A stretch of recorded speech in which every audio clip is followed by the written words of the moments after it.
आज का टॉपिक है बंगाल विभाजन। और उसके बाद बंगाल विभाजन पढ़ाने के बाद सूरत में जो है कांग्रेस का जो विघटन होता है दो भागों में बंटता है, दो टॉपिक पढ़ाएंगे।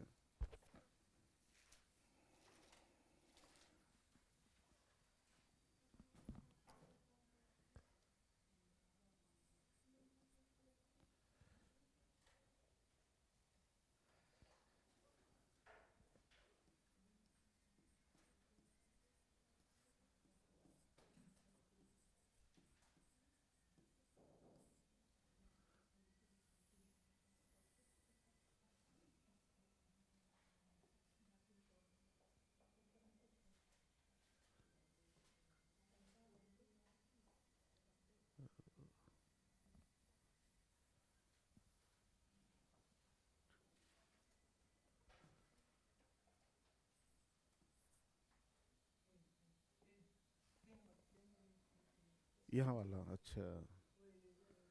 ठीक ठीक, अब सीख लिए, धीरे धीरे करके इसे इसे सीख जाएंगे।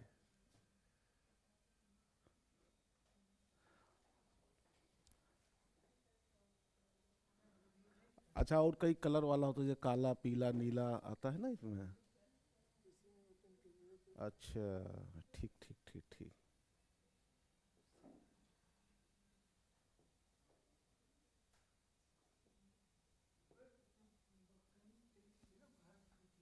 कहाँ पे, यहाँ पे, इधर। अच्छा, फिर वही लाला, चलिए कोई बात नहीं।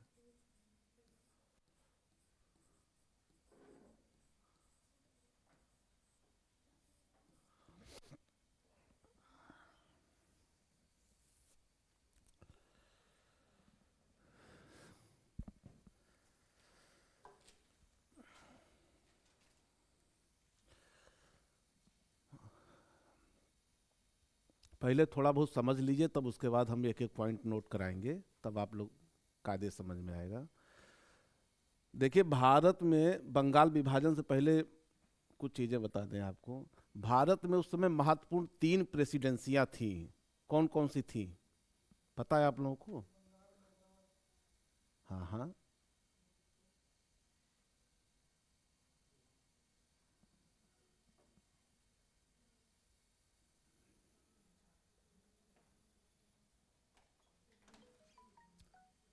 सही सही आप बता रहे हैं। बंगाल हो गया, मद्रास हो गया, और उसके बाद महाराष्ट्र प्रेसिडेंसी। ये तीन प्रेसिडेंसियां बहुत हाँ। उसमें जो सबसे बड़ी प्रेसिडेंसी थी, बंगाल प्रेसिडेंसी थी। बहुत बड़ी प्रेसिडेंसी थी। और एक प्रकार से ये कहा जाए कि पूरे भारत का राजनीति का जो केंद्र बिंदु था, उसमें बंगाल हुआ करता था। जब हम बंगाल की बात करते हैं, तो बंगाल का मतलब ये हुआ कि उसमें बिहार भी सम्मिलित है, उड़ीसा भी सम्मिलित है। मतलब एक बृहद बंगाल की बात होती है, क्योंकि बंगाल का विभाजन तो होता नहीं है। लेकिन अब यहीं से बंगाल का विभाजन प्रारंभ होगा। और ये क्यों होता, अंग्रेजों की इसकी आवश्यकता क्यों पड़ती है? क्योंकि बंगाल जो है उस समय चेतना का बहुत बड़ा केंद्र बिंदु हुआ करता था। कौन सी चेतना का? राजनीतिक चेतना का। यह राष्ट्रवाद का बहुत बड़ा केंद्र था बंगाल। और ब्रिटिश शासन के खिलाफ जो है, यहीं से जो है राष्ट्रवाद का जो है बिगुल, भाई यहाँ राजा राम मोहन राय भी रहे, विवेकानंद भी रहे, सब तो बंगाले के थे।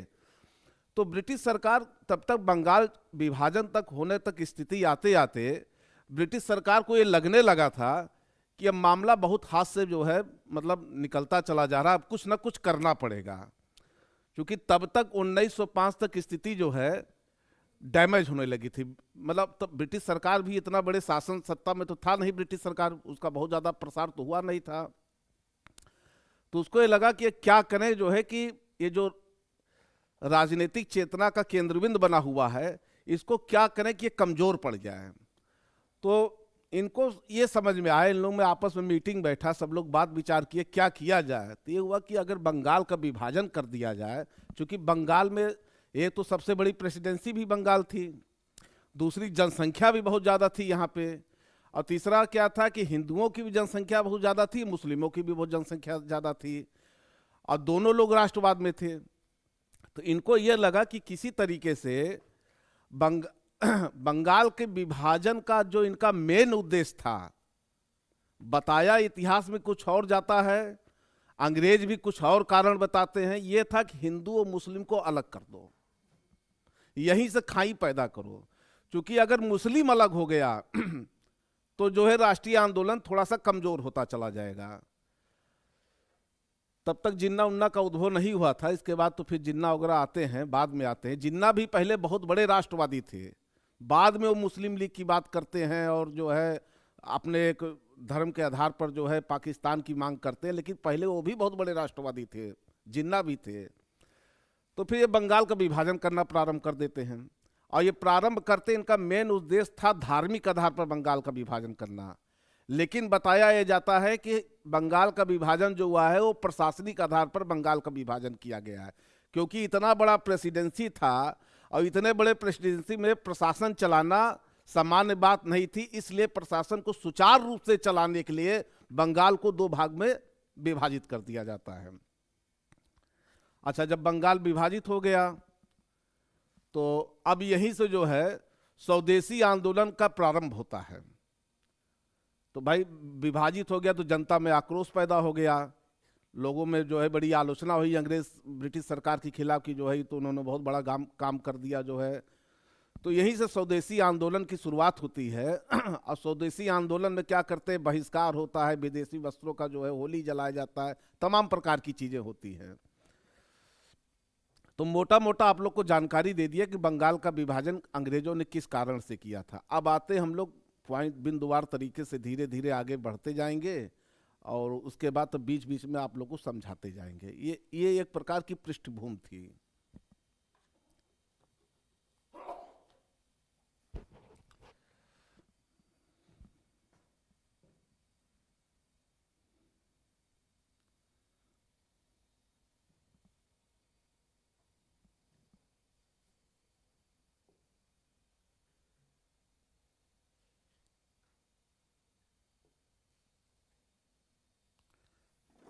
काला वाला कहाँ गया?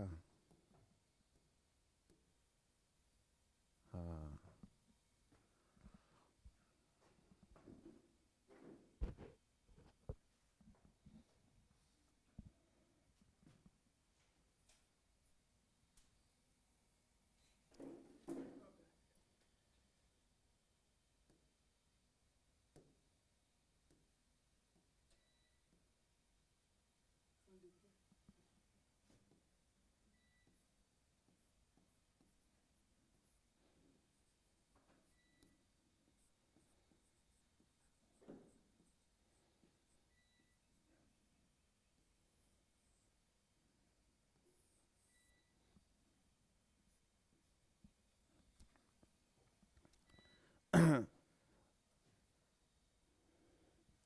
अच्छा, जब बंगाल का विभाजन हुआ था तो उस समय भारत का वाइसराय कौन था?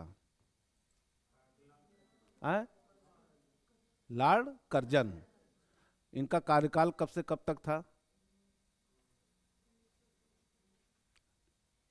कौन बोला? फिर से बोलिए, बोलिए, खुल के बोलिए, तेज अरे बहुत होगा, गलत ही तो बोलेंगे और उससे ज्यादा क्या होगा। बोलिए तो हमको सुनाई तो दे, तो हम करेक्शन करने के लिए खड़े हैं।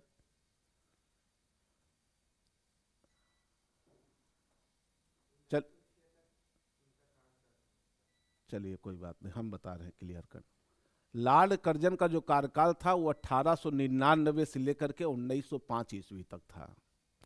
और इनका कार्यकाल जितने भी वाइसराय हुए हैं, ये प्रश्न पूछा जाता है इस तरीके से, इसे 4 वाइसराय दे देगा अब पूछ देगा इनका कार्यकाल सबसे बड़ा, सबसे ज्यादा लंबे समय तक कौन रहा। सबसे ज्यादा लंबे समय तक लॉर्ड कर्जन रहे हैं। और इनका जो कार्यकाल था वो 1899 से लेकर के 1905 ईस्वी तक था। तो लॉर्ड कर्जन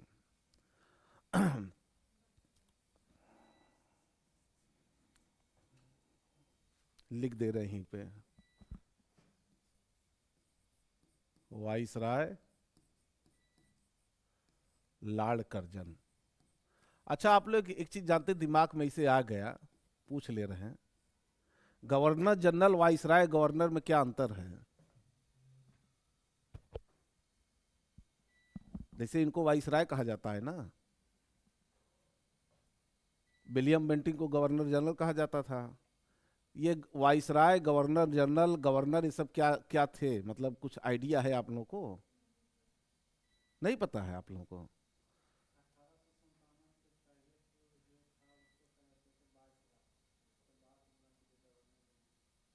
नहीं, बता तो आप सही रहे लेकिन उल्टा बता रहे हैं पकड़े तो आप सही हैं, लेकिन उल्टा कर दिए, जो हम सीधा कर दे रहे हैं उस चीज को। 1857 का जब विद्रोह होता है, तो 1857 के विद्रोह के बाद जो है भारत में जो है महारानी आती हैं, क्राउन। तो जब 1857 के विद्रोह के बाद वही गवर्नर जनरल जो है वाइसराय कहलाने लगता है। क्यों? क्योंकि तब क्राउन के अधीन भारत हो जाता है। पहले कंपनी के अधीन था भारत, ईस्ट इंडिया कंपनी के अधीन था। तो जब 1857 का विद्रोह होता है तो इतना जनहान, इतना सब कुछ होता है, तो ब्रिटिश शासन अधिकार फिर अपने नियंत्रण में लेना चालू का, वहीं से ब्रिटिश शासन सारे अधिकार अपने नियंत्रण में ले लेती है और ईस्ट इंडिया कंपनी को साइड लाइन कर देती है।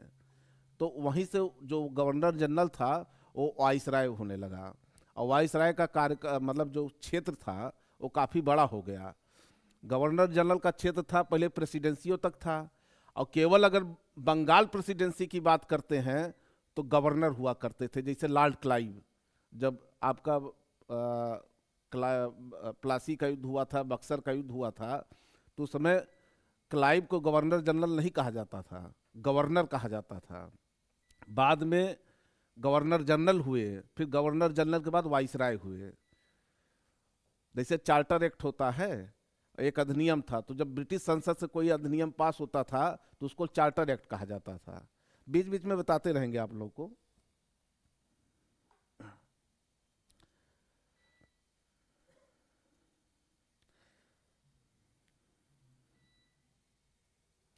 ये जो बंगाल विभाजन हुआ है, तो बंगाल विभाजन में लॉर्ड कर्जन ने बंगाल का विभाजन किया था। कहा जाता है कि भाई लॉर्ड कर्जन के काल में बंगाल का विभाजन हुआ था। इस विभाजन का विचार लॉर्ड कर्जन को, और किसने प्रस्ताव किसने रखा था कि लॉर्ड कर्जन को सुझाव दिया था। जैसे भाई कोई गवर्नर जनरल होता है, कोई राष्ट्रपति होता है, कोई प्रधानमंत्री मुख्यमंत्री होता है, तो वो अपने दिमाग से हर काम थोड़ी करता है। उसको तो बताने वाले सब तमाम आईएएस लेवल के अधिकारी होते हैं। असली प्रशासक तो आईएएस होता है। सीएम तो केवल 5 साल के लिए बैठता है, उसको क्या पता। जितने मंत्री उनको क्या पता, उनको फाइल में सिग्नेचर करने के लिए उनको यही नहीं पता कि इसका मतलब क्या होता है। कक्षा 8 पास लोग मुख्यमंत्री बन गए तो कुछ पता होगा उनको? जितने भी प्रशासन चलाने वाले होते हैं, जो वास्तविक प्रशासक होते हैं, वो आईएएस होते हैं। जो जैसे मुख्य सचिव तक जाते हैं, तो इनको जो ऐसे इनके साथ था। अब लाल कर्जन को तो हर चीज पता नहीं है, तो ये अपना मीटिंग बनाए होंगे, बैठाए होंगे, भाई क्या करे, तो इनको लोग सुझाव दिए होंगे कि एक काम करिए, बंगाल को तोड़ दीजिए 2 भाग में। तो इनको विचार किसने दिया था? सबसे पहले ये विलियम बर्ड के दिमाग की उपज थी। एक विलियम बर्ड थे, अंग्रेज अधिकारी थे, तो ये विलियम बर्ड के दिमाग की उपज थी कि आप बंगाल का विभाजन कर दीजिए, ये 2 भाग में बंगाल विभाजित हो जाएगा, उसके बाद आपके लिए रास्ता आसान हो जाएगा। और इनके प्रस्ताव को, ये उपज थी इनके दिमाग की, और प्रस्ताव किसने रखा था?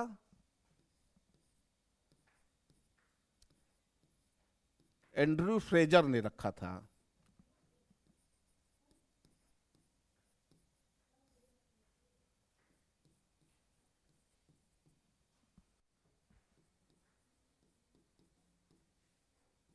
ये प्रस्ताव रखा था लॉर्ड कर्जन के सामने।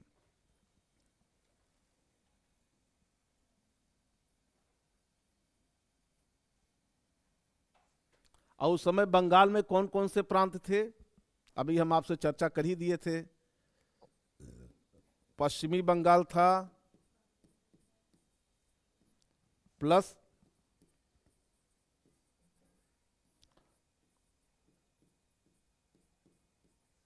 पूर्वी बंगाल था, प्लस बिहार था,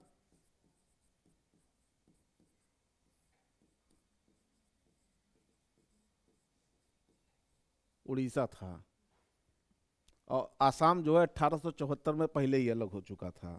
लेकिन जब बंगाल का विभाजन होता है तो आसाम फिर उसमें जुड़ जाता है, पूर्वी बंगाल में।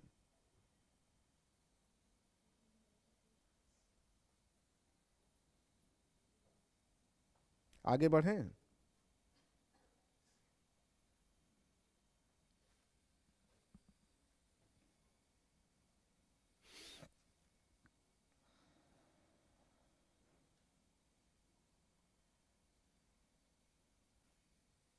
पढ़े आप लोग, बोलिए ना।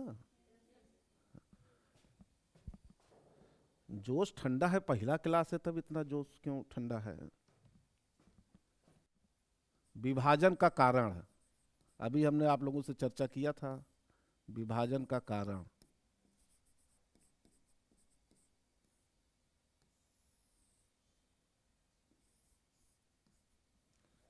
विभाजन का कारण क्या था? शासन को सुव्यवस्थित चलाने के लिए, हैं?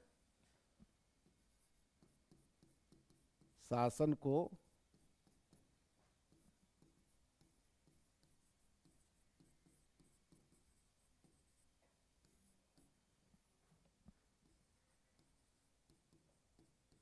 सुव्यवस्थित चलाने के लिए।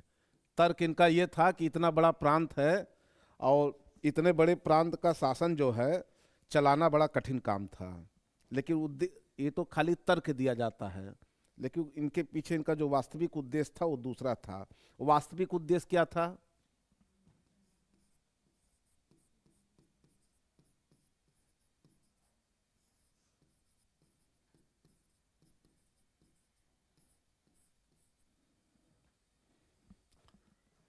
भारतीय राष्ट्रवाद को कमजोर करना।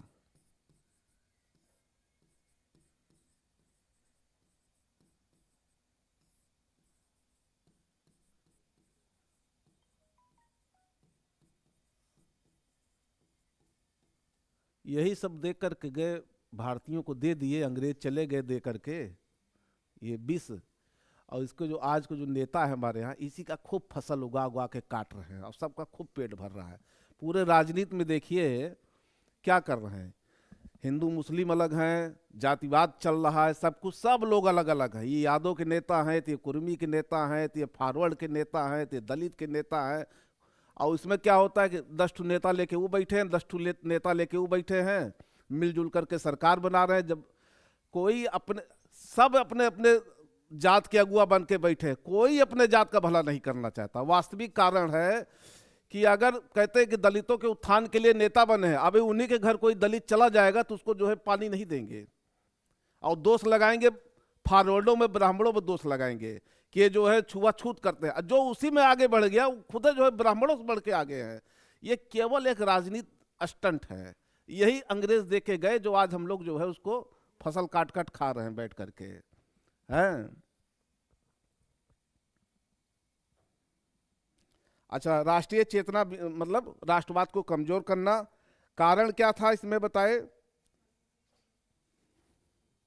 इसके पीछे दो कारण था जो भारतीय राष्ट्रवाद के लिए सरदर्द बना था।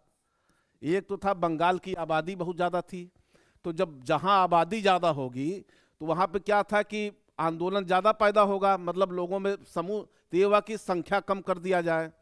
तो बंगाल में आबादी के प्रभाव को कम करना।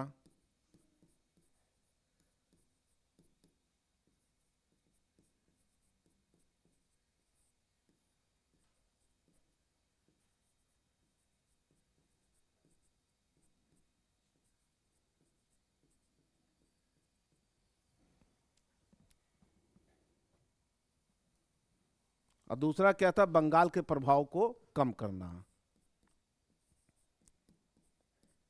बंगाल के प्रभाव को कम करना,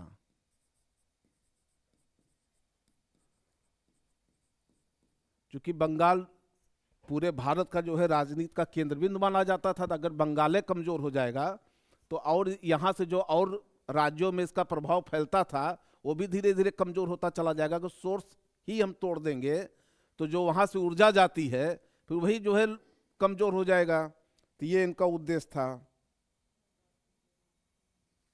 लेकिन जो इसका महत्वपूर्ण कारण था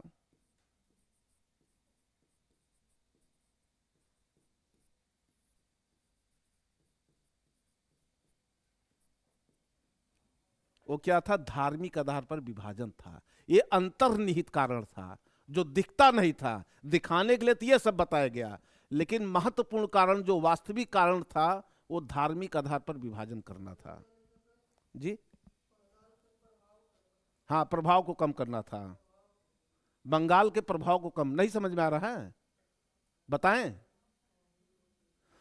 बंगाल के प्रभाव को इसलिए कम करना था कि बंगाल सबसे बड़ी प्रेसिडेंसी थी, ठीक है ना? तो बंगाल अगर दो भाग में टूट जाएगा, पूर्वी बंगाल हो जाएगा, पश्चिमी बंगाल हो जाएगा, तो वहां के प्रशासन को, जैसे अभी हम आपको बता रहे धार्मिक आधार पर विभाजन की बात किए थे, तो पूर्वी बंगाल में क्या होता है, मुस्लिम बाहुल्य हो जाते हैं। अब बात समझ में आई ना? तो महत्वपूर्ण वास्तविक कारण क्या था, धार्मिक आधार पर विभाजन अंतर्निहित था।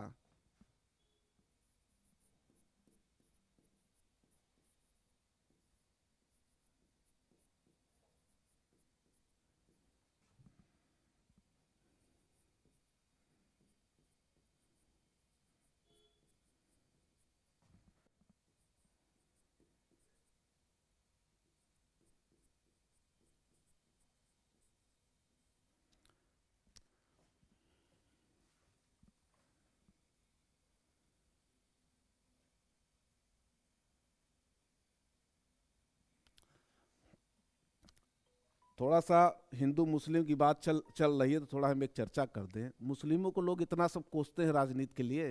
अयोध्या में हम वहीं के रहने वाले हैं, इतना मुस्लिम सुरक्षित है वहाँ पे कि वहाँ राम मंदिर बन रहा है, किसी भी मुस्लिम को कोई दिक्कत नहीं है, सब प्रसन्न है। और वो इतना खुश हैं, वो करे, चूंकि अयोध्या का इतना ज़्यादा विकास हो गया है, इतना भयानक विकास हो गया है कि हम लोग भी कभी अपने जीवन में कल्पना नहीं किए थे कि एक छोटा सा शहर जो है आज इतना बड़ा आगे निकल जाएगा। इतना ज़्यादा विकास हुआ है कि दिल्ली में क्या वो लाइटें लगी है जो हमारे जिले में लग गई हैं, पूरा एकदम ब्रिटेन के मॉडल पे एकदम बना डाले हैं। इतना पैसा आया है, सड़कें तो 4 लेन सड़कें दो एक बार बन के तैयार हो जा रही, फिर उसको खोद खोद कर और उसको सजा रहे हैं एकदम से। तो वहाँ पे जो चाहे हिंदू हो चाहे मुस्लिम हो, सबको रोजगार मिल रहा है। इतने बाहर से पर्यटक आ रहे हैं कि अगर कोई एक ठेला वाला भी खोल के, मतलब ठेले वाले कह रहे हैं कि भैया इतनी तो हमारी पहले कमाई नहीं थी, अब तो एक एक ठेला वाला 3-3 हज़ार रुपया पर डे कमा रहा है। अमरूद बेचने वाला 2,500-3,000 रुपया कमा ले रहा है। अब वो खुश है एकदम से, इतने पर्यटक आ रहे हैं जो है। तो देखिए लोकल लेवल किसी दिक्कत नहीं है। अब उत्तर प्रदेश के मुख्यमंत्री हैं योगी आदित्यनाथ, इनको कट्टर हिंदुत्ववादी नेता कहा जाता है, लेकिन इनके मठ में जितने लोग प्रसाद बेचते हैं वो सब मुस्लिम हैं। क्योंकि ये बाहर को लोग नहीं पता है, लेकिन अब ये क्या है, राजनीति है। तो हमको भाई अब कुछ ना कुछ तो करना पड़ेगा अपना वजूद बनाने के लिए। जबकि ऐसा कुछ नहीं है, सब एक ऊपर जाने पे सब एक वही है कि निमंत्रण बनेगा। अभी मुलायम सिंह के लड़के की शादी थी, आपस में उत्तर प्रदेश में समाजवादी पार्टी बीजेपी एकदम आमने सामने तलवार लेके खड़ी रहती है, और जब निमंत्रण होता है तो मोदी भी जा रहे हैं, तो राष्ट्रपति भी जा रहे हैं, पीछे पीछे सब। तो भैया हम लोग काहे लड़े जो है, ये लोग तो जो है अपना और लड़ते हम लोग है, तलवार लेके खड़े रहते हैं, दूसरे भांजते रहते हैं बैठ करके। तो ये राजनीति है, यही देख गए हमारे पूर्वज हम लोगों को। अच्छा ये हो गया। अब महत्वपूर्ण जहां से प्रश्न बनता है, यहां से तो आपका कॉन्सेप्ट का निर्माण हो रहा है। विभाजन का निर्णय कब कब लिया गया? जब विभाजन हो गया बंगाल का, तब उसके बाद क्या क्या कहानी प्रारंभ होता है।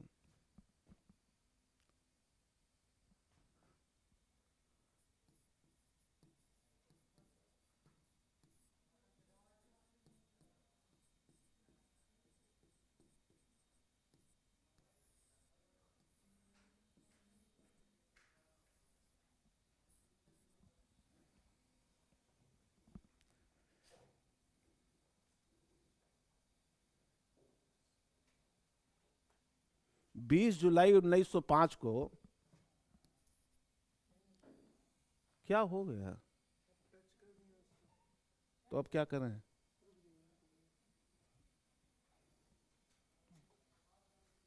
हो गया, चले। इसीलिए मैं एक हाथ पीछे कर लिया।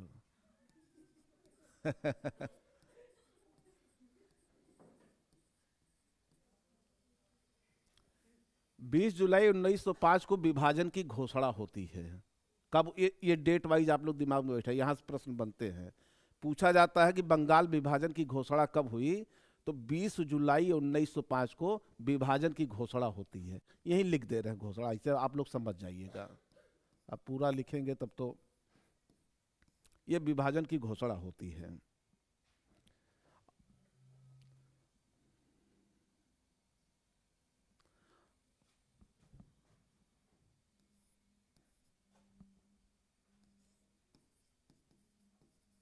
7 अगस्त 1905 को कलकत्ता के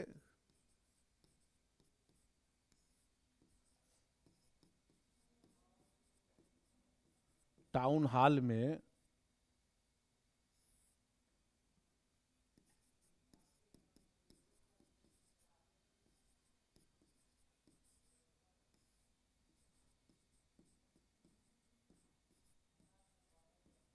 स्वदेशी आंदोलन की घोषणा होती है।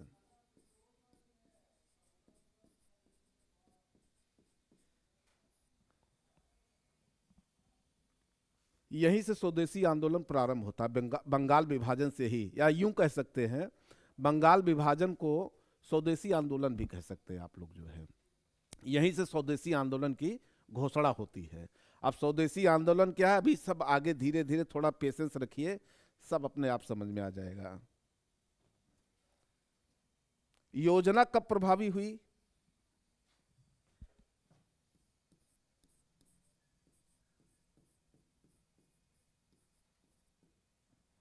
सोलह अक्टूबर 1905 को योजना प्रभावी होती है। इसमें 3 प्रकार से क्वेश्चन पूछे जाते हैं, पूरा जान लीजिए, क्वेश्चन का फॉर्मेट है। एक प्रकार से पूछा जाता है कि बंगाल के विभाजन का निर्णय कब लिया गया? 20 जुलाई 1905 को। डेट एकदम दिमाग में खूब आंख फाड़ फाड़ देखिए शब्दों को जो है, ताकि दिमाग में घुसे, परिचित होइए। 20 जुलाई 1905 को बंगाल के विभाजन की घोषणा होती है। ये जो घोषणा होती है प्रभावी कब होता है? 16 अक्टूबर 1905 को। ये भी पूछा जाता है, ऐसे पूछ लेगा, बंगाल विभाजन की घोषणा जो है, बंगाल विभाजन कब प्रभावी हुआ? अब रटे बैठे हैं 20 जुलाई 1905, 20 जुलाई, 16 अक्टूबर 1905 को योजना प्रभावी होती है। शुरुआत की जाती है 20 जुलाई 1905 को, घोषणा होती है, प्रभावी होती है 16 अक्टूबर 1905 को। जब ये घोषणा हो जाती है तब 7 अगस्त 1905 को कलकत्ता के टाउन हॉल में बंगाल के जितने बुद्धिजीवी वर्ग थे, क्रांतिकारी थे, नेता थे, सब लोग इकट्ठा होते, बुलाया जाता माइक से बुला बुला करके, पटना चलो, कलकत्ता चलो, कलकत्ता चलो। तो कलकत्ता सब पहुंचते, वहां कहते का भाई क्या किया जाए? तो कहते नहीं, हम लोग अब स्वदेशी आंदोलन का प्रारंभ करेंगे।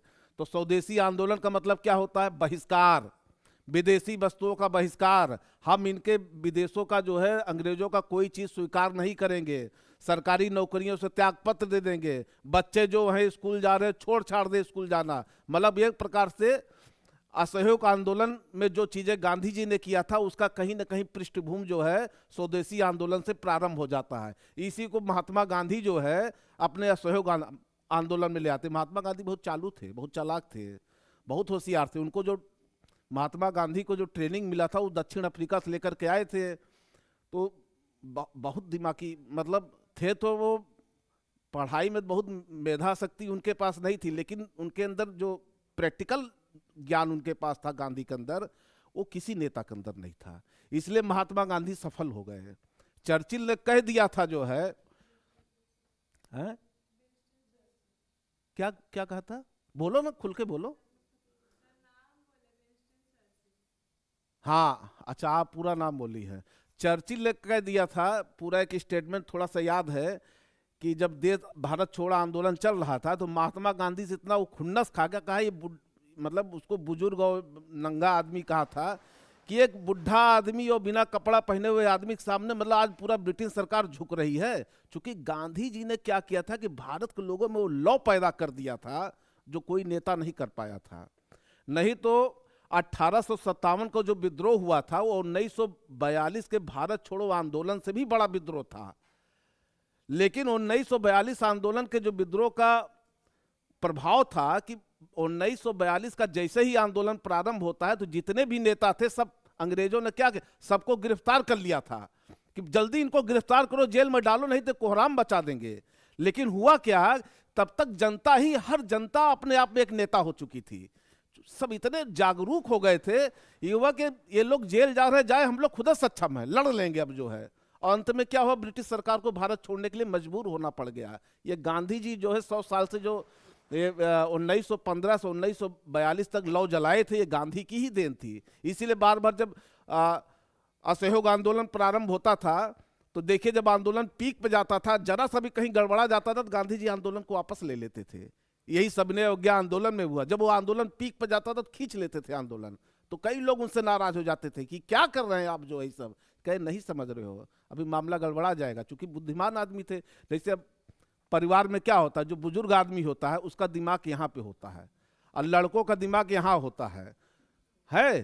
तो जैसे लोग जो सिया जाते हैं तो बुजुर्ग आदमी बहुत आगे तक सोचता है, कहता अभी अभी कहीं गड़बड़ा जाएगा तो जो है सब मामला रफा दफा, हम इतने दिन से जो है माल तैयार कर रहे हैं बैठ करके, ऐसे सब सत्यानाश कर देंगे। तो गांधी जी को पता था कि अगर कोई भी एक वर्ग टूट गया इतने बड़े जनसमूह में से तो फिर हमको 20-25 साल मेहनत करना पड़ जाएगा, और एक बार अगर कोई लौ टूट गई तो उसको बनाने में बड़ा समय लगता है। तो गांधी जी बड़े समझदार थे जो है, इसलिए उनको महात्मा गांधी कहा जाता है भाई। चलिए आगे बढ़ते हैं। अब विभाजन तो करा ही दिए हम जो है बंगाल का है। अब विभाजन के बाद क्या होता है, देखिए आप लोग को समझाने के लिए हम फिगर वाइज पढ़ा रहे हैं, एक एक चीज तोड़ तोड़ करके, ताकि दिमाग में वो चीजें बैठे। ये चीजें आप लोग को जानते कब मजा आएगा, अभी नहीं। अभी हमारी पढ़ाई का उतना कीमत आप लोग को नहीं समझ में आएगा। जब 6 महीने बाद आप परीक्षा दे करके आएंगे ना और किसी एग्जाम में बैठेंगे, तब हमारा ये जो बोल रहे हैं ना तब समझ में आएगा।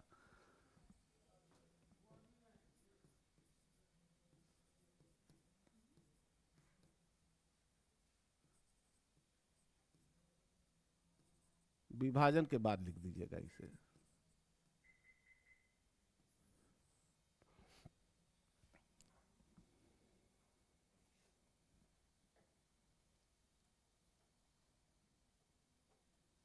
बंगाल 2 भाग में टूटता है।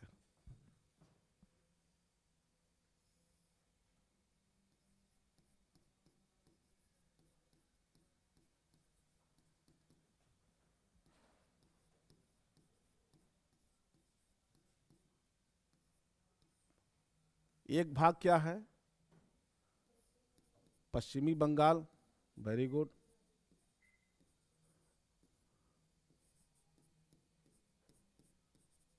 दूसरा क्या है, पूर्वी बंगाल। नहीं, पहले पूर्वी बंगाल, बांग्लादेश तो अलग चीज है। पूर्वी बंगाल। पश्चिमी बंगाल में कौन कौन से प्रांत शामिल थे जब अलग हुआ, तो फिर पहले बंगाल में जो प्रांत रहे होंगे, सम्मिलित रहे होंगे, तो कहें तो कुछ कहेंगे नहीं हमको इधर जाने दो, तो कुछ कहेंगे नहीं भाई हम इनके साथ रहेंगे। तो पश्चिमी बंगाल में कौन कौन थे, बिहार और उड़ीसा शामिल था।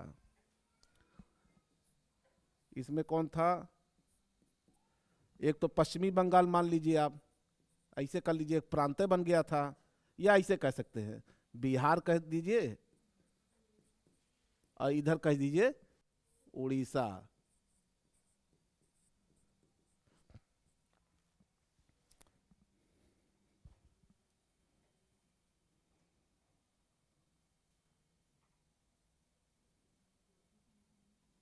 और दूसरे भाग में क्या था,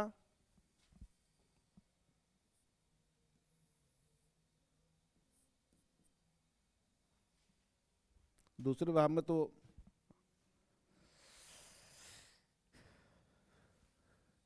या इसको ऐसे कर दीजिए, ठीक है। नहीं, इसको ऐसे कर दीजिए, मजा नहीं आएगा। इसमें क्या था, असम शामिल था।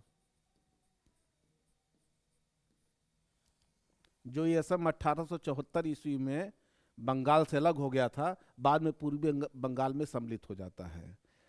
और इसमें 3 महत्वपूर्ण जिले थे।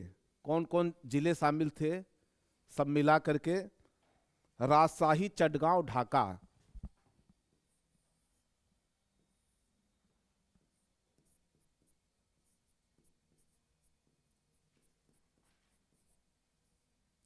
चटगांव, ढाका।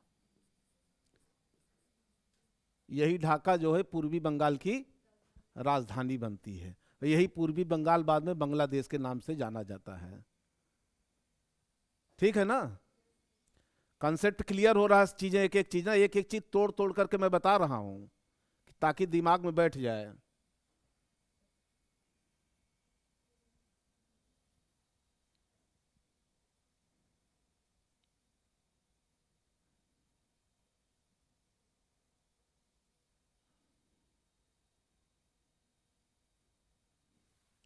आगे बढ़े।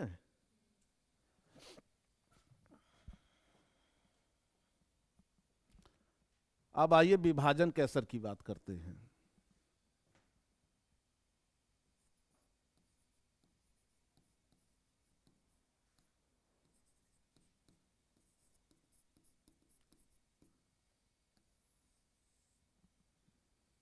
असर मतलब विभाजन का घोषणा कब हुआ था, फट से बताइए। 16 अक्टूबर। हमसे 1905 1903 ना, वो डेट वाइज, वो इतिहास जब आप लोग पढ़े, इतिहास में अगर तिथि नहीं याद हो रहा है तो आप लोग इतिहास के जानकार नहीं है। इतिहास हमेशा तिथियों से बात किया जाता है। इतिहास में तिथि का बहुत बड़ा महत्व है। अगर इतिहास में तिथि आप लोग नहीं याद कर पा रहे हैं तो इसका मतलब तिथि इतिहास की आंखें होती हैं। तिथि से काल का निर्धारण होता है। आखिर हम कोई घटना बताएंगे तो कब बताएंगे। ये घटना हुई थी तो आदमी पूछेगा कब हुआ था, तो डेट हमको याद करने की आदत डाल लेनी चाहिए। 16 अक्टूबर 1905 को क्या हुआ था, विभाजन प्रभावी हुआ था। ऐसे लिख दे रहे हैं प्रभावी, बाकी आप लोग तो समझ जाएंगे। विभाजन प्रभावी हुआ था। और जब विभाजन प्रभावित हुआ तो इसमें क्या रखा गया, मतलब शोक के रूप में उपवास रखा गया।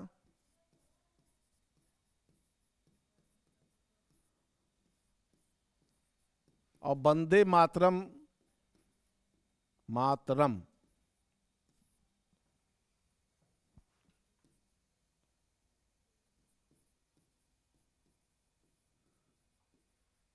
गीत की रचना होती है।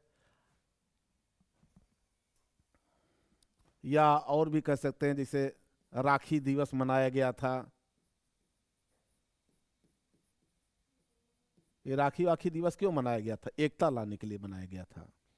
वंदे मातरम गीत की रचना होती है, उपवास वगैरह होता है, मतलब विभाजन का असर था, ताकि जो है लोगों में मनोबल डाउन ना होने पाए और मनोबल लोगों में बना रहे।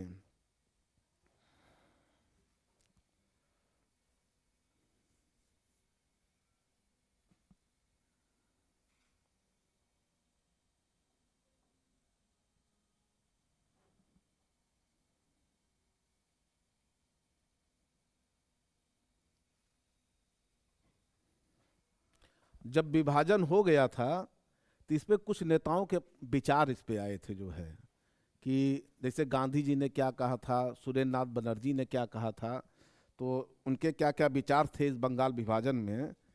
तो कुछ नेताओं की टिप्पणियां, नेता कहना ठीक रहेगा, हाँ, कुछ नेताओं की टिप्पणियां।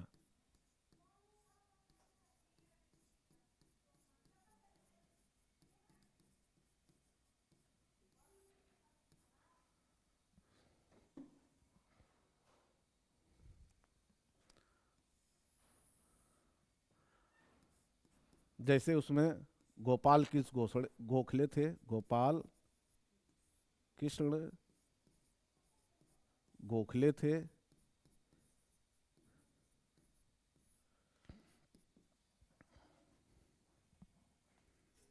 इन्होंने कहा था बंगाल विभाजन के विषय में कि बंगाल विभाजन एक निर्मम भूल थी। बंगाल विभाजन एक निर्मम भूल थी।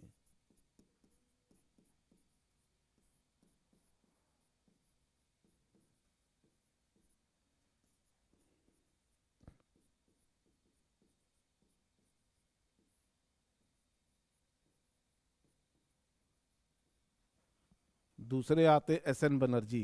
एस एन बनर्जी मतलब सुरेंद्र नाथ बनर्जी। सुरेंद्र नाथ बनर्जी, हाँ, एस एन बनर्जी, सुरेंद्र नाथ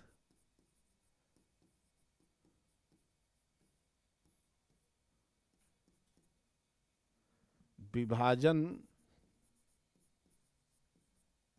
हमारे ऊपर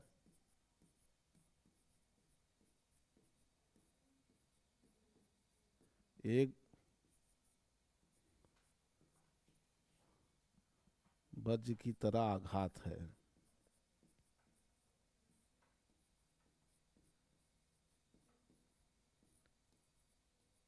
ये कभी कभी पूछा जाता है, टिप्पणी पूछा जाता है इस पे, मतलब ऐसे पूछ लेगा। जानते कैसे क्वेश्चन पूछेगा कि स्वदेशी आंदोलन के समय किसने कहा था कि, या बंगाल विभाजन के समय, कि बंगाल का विभाजन एक निर्मम भूल थी। तो उसमें 4 लोगों का नाम दे देगा, गोपाल कृष्ण गोखले देगा, सुरेंद्र नाथ बनर्जी दे देगा, महात्मा गांधी दे देगा, और एक आध दो ठो नाम और दे, ऐसे पूछता है। तो इसको गोपाल कृष्ण गोखले ने कहा था कि बंगाल विभाजन एक निर्मम भूल थी।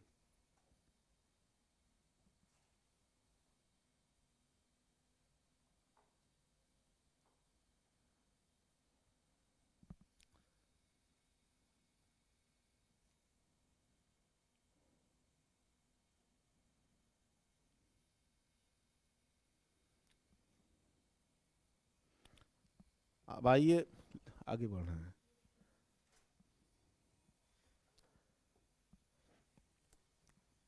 दो महत्वपूर्ण अधिवेशन की हम चर्चा कर दे रहे हैं।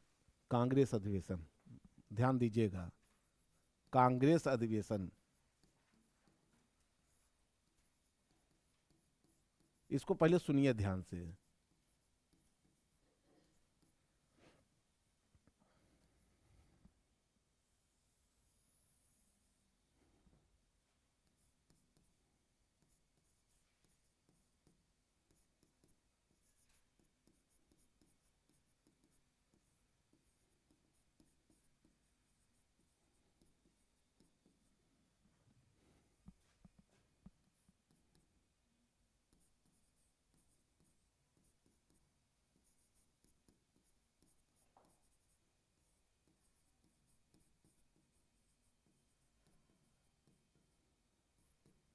ये दो कांग्रेस अधिवेशन हुआ था, इसको पहले ध्यान से सुनिए, क्योंकि हम जब पढ़ाते रहते ना तो आगे पीछे फैक्ट का नाम लेते रहते ना, जहां जो आता है फिर उसको हम बताते हैं।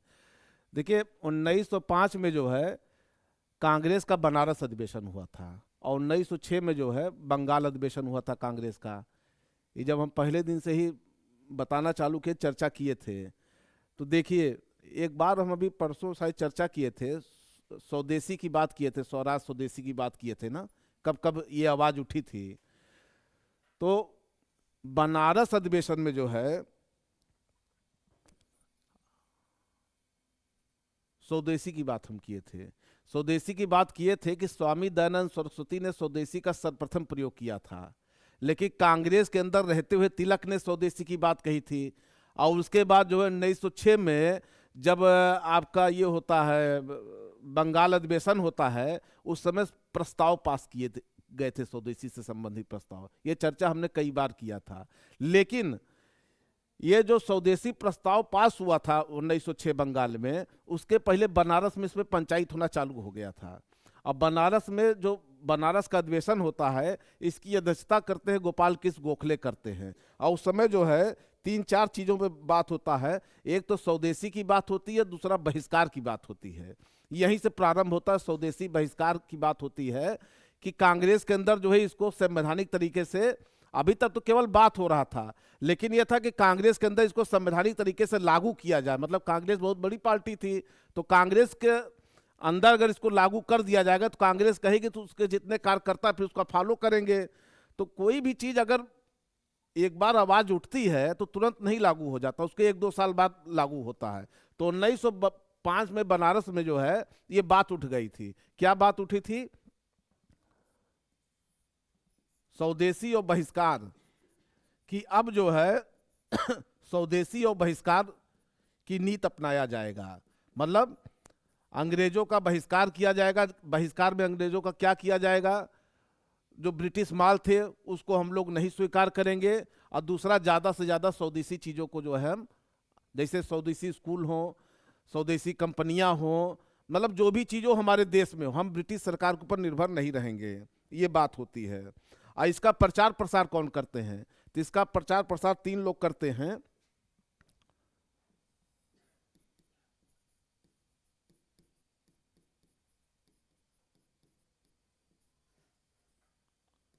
ये करते हैं तिलक महोदय, दूसरा लाला लाजपत राय,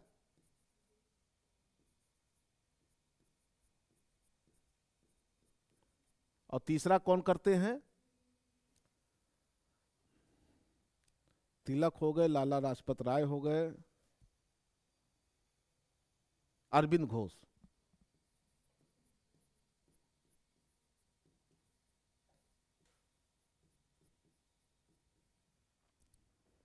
और इसकी अध्यक्षता कौन किया था? यही लिख दे रहे हैं, गोपाल कृष्ण गोखले। ये इसकी अध्यक्षता करते हैं, बनारस की। तो यहीं से आवाज उठना प्रारंभ हो गया था। लेकिन ये जो है, कांग्रेस ने इसको अभी स्वीकार नहीं किया था। बनारस अधिवेशन में इसकी सुगबुगाहट प्रारंभ हो गई थी, स्वदेशी और बहिष्कार की। तो अक्सर परीक्षा में पूछा जाता है कि स्वदेशी प्रस्ताव कब स्वीकार किया गया, तो उसमें 1905 भी देगा, 1906 भी देगा। तो हमको मारना है टिक में, हमेशा 1906 मारना है। लेकिन अगर ये कहेगा, पूछा जाएगा कि स्वदेशी का जो है मतलब कब प्रारंभ किया गया था, कब आवाज उठाई गई थी, तो 1905 के बनारस अधिवेशन में उठाई गया था। और बनारस अधिवेशन की अध्यक्षता कौन किए थे? गोपाल कृष्ण गोखले। तो हम आपसे पहले भी चर्चा किए थे कि जितने भी महत्वपूर्ण घटनाएं हैं, दो चीज हमेशा इतिहास में ध्यान रखिएगा कि उस समय कांग्रेस का अधिवेशन के समय अध्यक्ष कौन थे, और उस समय जो है वाइसराय कौन थे। क्योंकि यहाँ से क्वेश्चन हमेशा पूछ लेता है, और डायरेक्ट किताबों में नहीं मिलता है, इधर उधर करके सब बिखरे हुए हैं, तो फिर आदमी जो है ध्यान नहीं दे पाता है।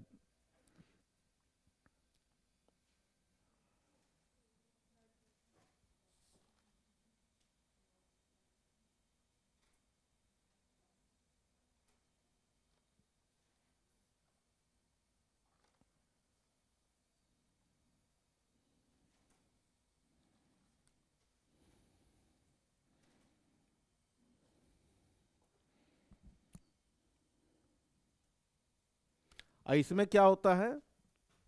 इसमें स्वदेशी प्रस्ताव स्वीकार कर लिया जाता है, स्वदेशी स्वीकार कर लिया जाता है। स्वदेशी हो गया, बहिष्कार हो गया, कुल मिलाकर के 4 प्रस्ताव स्वीकार किए जाते हैं 1906 में। और इसकी अध्यक्षता कौन करते हैं? दादा भाई नौरोजी।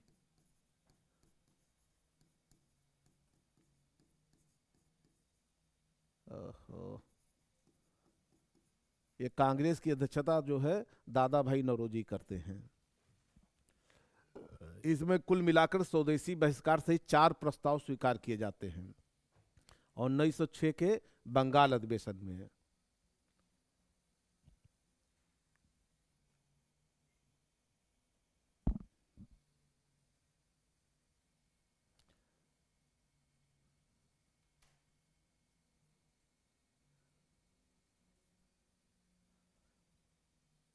अच्छा, दादा भाई नौरोजी के बारे में कुछ चर्चा किए थे, आप लोग को याद है कि ये कांग्रेस के जो है 3 बार अध्यक्ष बनाए गए थे। इसके पहले हम चर्चा किए थे, कोई बता सकता है कब कब बनाए गए थे? हम चर्चा किए थे, एक बार शुरुआत में ही किए थे कि जब आगे आएगा तब बताएंगे। इसीलिए 3 दिन बाद कौन सा चैप्टर पढ़ाना, उसका हम थोड़ा बहुत पृष्ठभूमि निर्माण करते रहते हैं ताकि समझने में आसानी हो। जब कांग्रेस का गठन पढ़ा रहे थे तो 1886 में कलकत्ता में कांग्रेस का अधिवेशन हुआ था, और 1886 में कांग्रेस का अधिवेशन की अध्यक्षता कौन किया था? दादा भाई नौरोजी किए थे। और 1885 में व्योमेश चंद्र बनर्जी किए थे, जिनको WC बनर्जी कहा जाता है। और हमने कहा था कि यही दादा भाई नौरोजी हैं जिनको 1886 में, फिर 1893 ईस्वी में, और 1906 में कांग्रेस की अध्यक्षता करते हैं। ये प्रश्न पूछे जाते हैं इस टाइप के कि कांग्रेस की 3 बार अध्यक्षता कौन किया था, तो कांग्रेस की 3 बार अध्यक्षता दादा भाई नौरोजी ने किया था। इनको ग्रैंड ओल्ड मैन के खिताब भी दिया गया था। ये भारत के सबसे बुजुर्ग व्यक्ति थे, और यही दादा भाई नौरोजी थे जिनको संसद में, ब्रिटिश संसद में सदस्य भी चुना गया था। हाउस ऑफ कॉमन्स में इनको सदस्य चुना गया था। और ये सदस्य चुने गए थे, ये पूछा जाता है कि कंजर्वेटिव पार्टी के सदस्य के तहत चुने गए थे कि उदारवादी पार्टी की तरफ से, लिबरल पार्टी की तरफ से। तो ये लिबरल पार्टी की तरफ से सदस्य भी चुने गए थे, यही दादा। ये सारे प्रश्न पूछे जाते हैं इस तरीके से। तो चूंकि दादा भाई नौरोजी को जो है मतलब सबसे बुजुर्गवा व्यक्ति की उपाधि दी गई थी, तो कांग्रेस में थे तो उदारवादी, लेकिन इनका कांग्रेस में बड़ा मान सम्मान था। तो ये कोई बात अगर ये कहते थे, जैसे एक परिवार के अंदर झगड़ा होता है जब, तो जैसे दो भाई हैं बंटवारा लेके झगड़ा करें कि ये हम लेंगे ये हम लेंगे, महिलाएं आपस में झगड़ा करें, तो उसमें जो बुजुर्ग व्यक्ति होते हैं, सम्मानित व्यक्ति होते हैं, जब सबके हाथ से बाजी निकल जाती तो वही आके फिर मामला, ए भाई रुको क्या बात है, अरे यही से, अच्छा ठीक है शांत रहो, तो उसकी बात सब लोग मानते हैं। उसी प्रकार कांग्रेस में दादा भाई नौरोजी की स्थिति थी। जब कांग्रेस के कई दल, कई धड़े, भाई कांग्रेस इतनी बड़ी पार्टी थी, उसमें कई विचारधारा के लोग थे, तो बीच बीच में क्या होता था कि आपस में संघर्ष की स्थिति पैदा हो जाती थी। तो गांधी जी के पहले दादा भाई नौरोजी ही थे जो सबको शांत करते थे। बाद में गांधी जी आ गए तो वही काम गांधी जी करने लगे।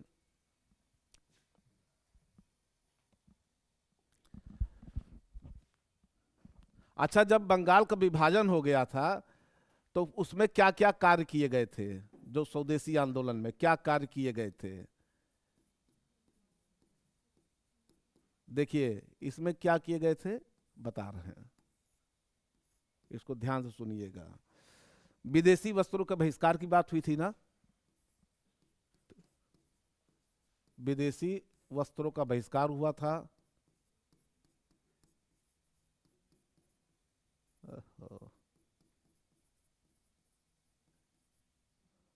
उपाधियों को वापस किया गया था, जिनको उपाधियां वगैरह मिली थी ब्रिटिश सरकार की तरफ से, तो ये हुआ कि हम जो है वापस कर देंगे। स्कूलों का बहिष्कार किया गया था, अभी हम आपसे थोड़ी देर पहले चर्चा ही किए थे।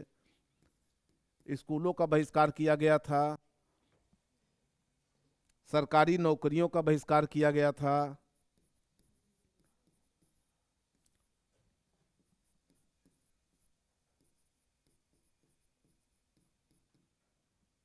इसके बाद जो है अदालतों का बहिष्कार किया गया था,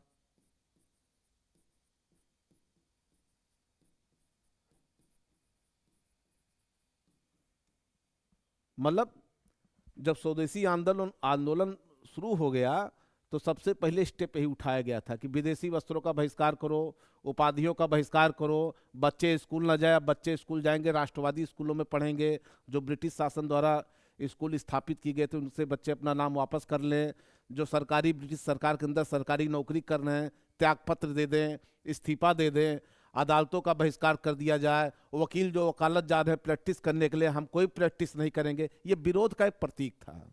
इस तरीके से किया गया।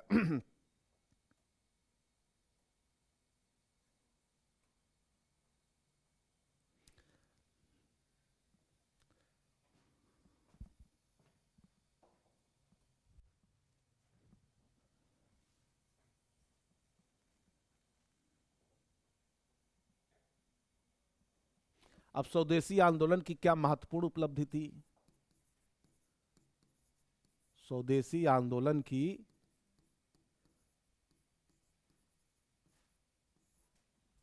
महत्वपूर्ण उपलब्धि क्या थी? इसमें दो महत्वपूर्ण उपलब्धि आई जब स्वदेशी आंदोलन प्रारंभ हुआ। उपलब्धि लिख दे रहे हैं, इसमें दो बातें जनता के सामने आई। क्या क्या था? एक तो आत्मनिर्भरता और दूसरा आत्मशक्ति।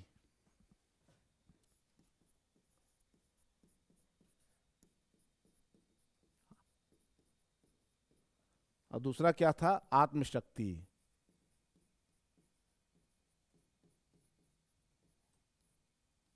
इसको समझिए ध्यान ध्यान से आप लोग। पहले ये परीक्षा में क्वेश्चन नहीं पूछा जाएगा, लेकिन फिर भी हम लिखा दे रहे हैं एक कंसेप्ट के लिए। इसके पहले लोगों में जो है ये भावना नहीं थी। जब हम आपको उदारवादी चरण पढ़ा रहे थे तब यही तो बताए थे उदारवादी चरण में कि वो लोग मानते थे कि भारत में ब्रिटिश सरकार का रहना अनिवार्य है और ब्रिटिश सरकार जो कर रही है हमारे हित के लिए कर रही है। लेकिन इसी बंगाल विभाजन से, स्वदेशी आंदोलन से लोगों में अब धीरे धीरे राष्ट्र के प्रति चेतना जागृत होने लगी। पहले समाज के कुछ उच्च वर्गों तक चेतना जागृत थी, जैसे उसमें बाल गंगाधर तिलक हो गए, बिपिन चंद्रपाल हो गए, लाला लाजपत राय हो गए, ये कुछ लोग थे जो जिनके अंदर ये चेतना जागृत हुई, जो चीजों को समझ गए थे। लेकिन और वो कांग्रेस के अंदर थे, लेकिन अब होता क्या है कि अब आम जनता में ये प्रभाव दिखना प्रारंभ हो गया, मतलब धीरे धीरे जमीनी लेवल पे काम दिखना चालू हो गया कि लोगों को खुद ये महसूस होने लगा कि नहीं, अब हमको जो है आत्मनिर्भर होना है। और दूसरा क्या था, आत्मशक्ति। उनके अंदर एक अब शक्ति पैदा होने लगी कि हमको अब जो है मतलब ब्रिटिश सरकार जो है अब जैसे होता है अपने गौरवशाली इतिहास की तरफ झांकने का प्रयास करने लगे। और यही स्वदेशी आंदोलन ही था जिसमें जो है महिलाओं ने घर के अंदर जो है घर के अंदर से निकल करके बाहर जो है आंदोलनों में धरना देना प्रारंभ कर दिया। इससे पहले महिलाएं किसी भी आंदोलन में आगे नहीं खड़ी हुई थी। इसी स्वदेशी आंदोलन से ही जो है महिलाओं ने भी बाहर, घर के बाहर निकलना प्रारंभ कर दिया था।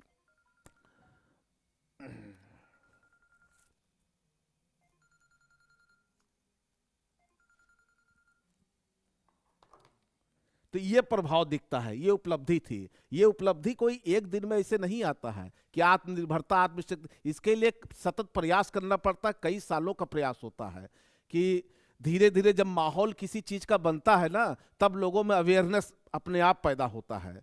और कहिए कि झूठे ऐसे जो है अवेयरनेस ऐसे नहीं पैदा होता है। जैसे नरेंद्र मोदी ने स्वच्छता अभियान का नारा दिया था, तो अब स्वच्छता अभियान का नारा उन्होंने एक प्रतीक दे दिया।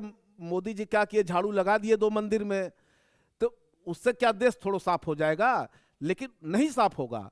लेकिन उससे क्या होगा कि लोगों में वो जाता है कि अरे भाई प्रधानमंत्री जब झाड़ू लगा रहा है, एक धीरे धीरे लोगों में भावना आती है। शौचालय की बात है तो क्या लोग बाहर जो है शौचालय करना बंद कर दिए? अभी भी करते हैं लोग। अभी जो नेता वगैरह विरोधी पार्टी वाले कहते हैं कि मोदी ने क्या कर दिया, मोदी ने, अरे वो छोड़िए उस चीज को जो है। लेकिन धीरे धीरे लोगों में अवेयरनेस तो हो रहा है। तो धीरे धीरे सतत प्रक्रिया से अवेयरनेस होता है। पहले यहां तक जाएगा, फिर और उसके निचले लेवल तक जाएगा। धीरे धीरे लोग जागरूक होते हैं, एकाएक लोग जागरूक नहीं हो जाते। अब तो देखिए बिहार जैसे स्टेट में, देखिए हमारे यूपी जैसे स्टेट में, ईदू स्टेट तो सबसे ज्यादा गंधौरा स्टेट था पूरे भारत में। अब हमारे यहाँ भी दुकानों में कचड़े रखे जाते हैं, लोग रखना चालू कर दिए, प्रारंभ कर दिए। पहले कहाँ कोई कचड़ा रखता था? पत्ता खाए, कुछ खाए, उठा के फेंक दिए, नाली जाम हो रही, क्या हो रही है। लेकिन अब लोगों में ये होता है कि कोई चीज खाते हैं, चाहे बिस्किट का रैपर हो, कुछ हो, तो उठा करके लोगों का, मैं देखता खुद हूँ, जा करके लोग जो है कचड़े में डाल देते हैं। पहले भावना नहीं थी लोगों में, कम था। जो बहुत पढ़े लिखे लोग थे सब वही, अब आम आदमी भी काम को धीरे धीरे कर रहा है। तो जब ये चीजें भावना आ जाती हैं तो अपने आप सफाई होने लगती है। हम ट्रेन में चल रहे हैं तो हमारा फर्ज बनता है कि भाई ट्रेन तो हमारी संपत्ति है। अगर हम ट्रेन का सामान तोड़ देंगे तो किसका नुकसान होगा? कहीं ना कहीं डायरेक्ट इनडायरेक्ट में हमारा नुकसान हो रहा है कि नहीं हो रहा है? आखिर सरकार बनवाएगी तो कहाँ से पैसा लेके आएगी? अपने घर से पैसा थोड़ा लेके आएगी, वो तो हमारे आपके ही राजस्व से, रेवेन्यू से पैसा लेकर के करेगी। तो ये अवेयरनेस लोगों में धीरे धीरे आ रहा है। तो आत्मनिर्भरता और आत्मशक्ति की जो है, ये जो है वो आने लगा। और इसका एक प्रभाव, महत्वपूर्ण प्रभाव क्या दिखता है कि आत्मनिर्भरता, आत्मशक्ति तो आई, तो 15 अगस्त 1906 ईस्वी को एक राष्ट्रीय शिक्षा परिषद की स्थापना भी होने लगती है। यही से कर दे रहे इसे।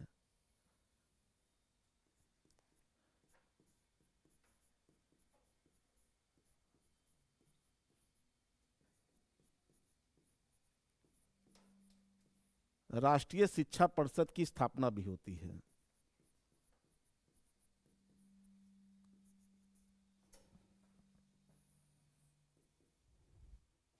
और दूसरा क्या होता है, बंगाल केमिकल्स एंड फार्मास्यूटिकल की स्थापना होती है। यह स्वदेशी उद्योग है।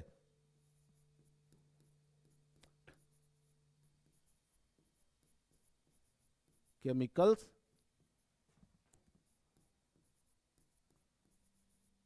फार्मास्यूटिकल्स की स्थापना होती है और इसकी स्थापना पीसी राय करते हैं। अच्छा ये बताइए, कौन सा उद्योग था जो टाटा ने स्थापित किया था? टिस्को क्या कहते हैं उसको? कब हुआ था स्थापित? 1904 में हुआ था, 1907 वगैरह में से हुआ था।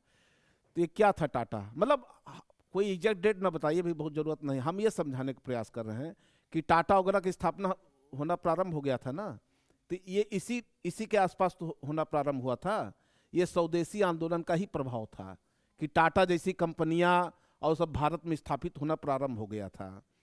तो अब जैसे अब बंगाल में लोकल लेवल पे देखा जाए तो बंगाल केमिकल्स एंड फार्मास्यूटिकल की स्थापना होती है।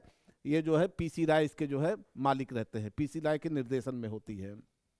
और 1906 में देखिए 15 अगस्त 1906 में राष्ट्रीय शिक्षा परिषद की स्थापना होती है।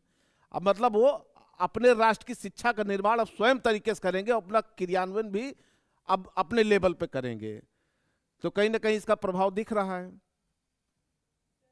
हाँ पूछिए। स्यूटिकल्स, आधा सा या पे बड़ू मात्रा स्यूटिकल्स, क्योंकि झुक करके लिखना पड़ता है ना तो दिक्कत हो जाता है। ये चैप्टर पढ़ा देंगे ना, यहां से कोई भी क्वेश्चन बेटा आएगा चाहे कैसे भी आएगा, गलत नहीं होगा, ये मेरा दावा है। इसको सुनते रहिए कायदे से, और जब आप लोग एग्जाम देंगे तब समझ में आएगा। हाँ पांडे सर कोई थे पढ़ाए थे आप लोग को, तब पेपर देंगे तब समझ में आएगा।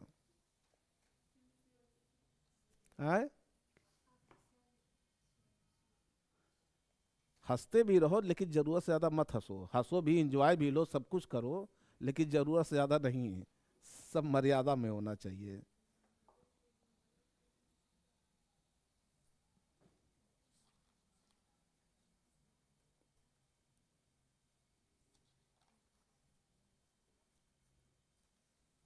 आगे बढ़े हम लोग।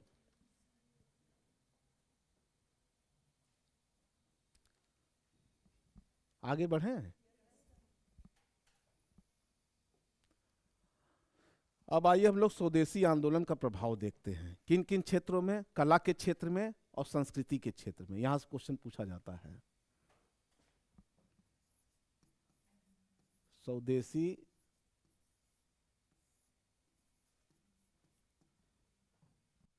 आंदोलन का प्रभाव।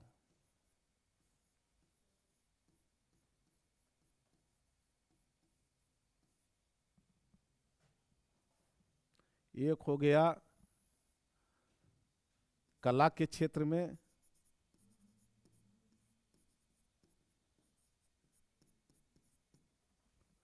दूसरा हो गया सांस्कृतिक क्षेत्र में। सांस्कृतिक क्षेत्र में, सांस्कृतिक।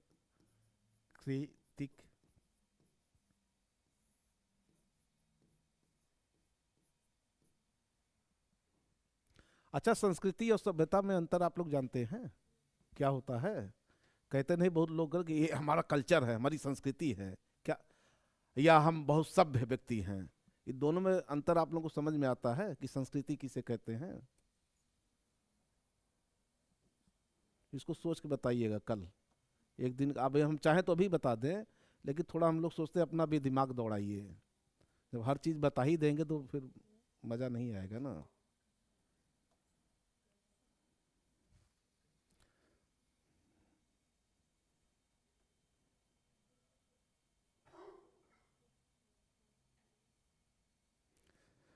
कला के क्षेत्र में आइए। एक थे बंगाल के जो है अवनींद्रनाथ टैगोर, नाम सुने होंगे आप लोग। हैं? रविंद्र नहीं, अवनींद्र। बंगाल में जितने हैं एक चीज कॉमन देख रहे हैं आप लोग, सब में इंद्र लगा हुआ है। जैसे लगता है कि इंद्र, बारिंद्र कुमार घोष, फलाने घोष, रविंद्रनाथ टैगोर, अवनींद्र, सब में इंद्र जरूर कहीं ना कहीं जुड़ा हुआ है। हम तो इंद्र पढ़ते, जहां इंद्र देखिए जान लीजिए बंगाली है ये। अवनींद्रनाथ टैगोर, सारे इंद्र जो है बंगाले में उतर आए, जो है कहे कि हम कला क्षेत्र में जैसे इन्होंने क्या किया था, एक चित्रकारिता की शुरुआत इन्होंने करवाया था, या चित्रकारी की शुरुआत करवाया था।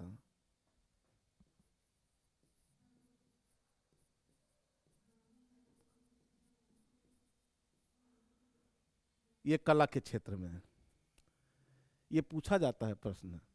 अवनींद्रनाथ टैगोर का कई बार प्रश्न पूछा गया है? शायद इतना तो हमें मतलब वो नहीं हो सकता है, शुरुआत किए थे तो ये हो सकते हैं अवनींद्रनाथ टैगोर।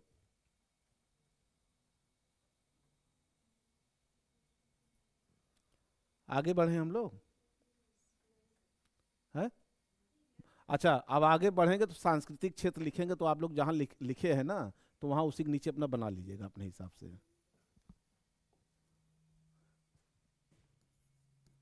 सांस्कृतिक क्षेत्र में आइए, क्या क्या हुआ था।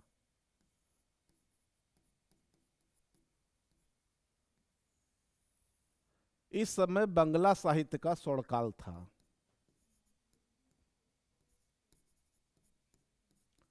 बंगला साहित्य का स्वर्णकाल था।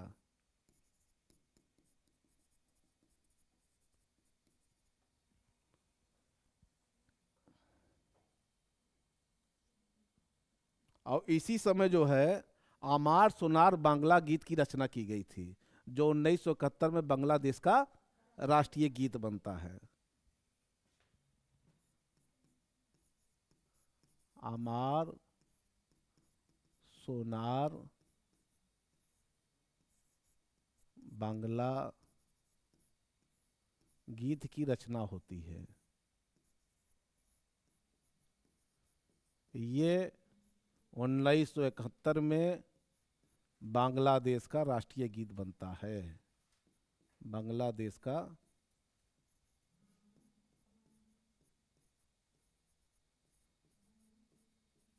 राष्ट्रीय गीत बनता है। एक बहुत महत्वपूर्ण है, रविन्द्रनाथ टैगोर को नोबेल पुरस्कार मिला था ना। ये तो जीके में भी पूछा जाता है, इधर उधर भी पूछा जाता है। क्या हुआ? तो ये पूछा जाता है रविन्द्रनाथ टैगोर को नोबेल पुरस्कार कब मिला था। एक तो ये प्रश्न पूछा जाता है। दूसरा प्रश्न ये पूछा जाता है कि रविन्द्रनाथ टैगोर को जो पुरस्कार मिला था उनकी किस पुस्तक के लिए मिला था। हाँ, तो रविन्द्रनाथ टैगोर को अब लिखिए, देखिए, रविन्द्रनाथ टैगोर को नोबेल पुरस्कार मिला था। नोबेल पुरस्कार मिला था। कब मिला था? 1913 ईस्वी में मिला था। किस पुस्तक के लिए? गीतांजलि के लिए मिला था। गीतांजलि का मतलब क्या है? जो पुस्तक थी गीतों का संग्रह।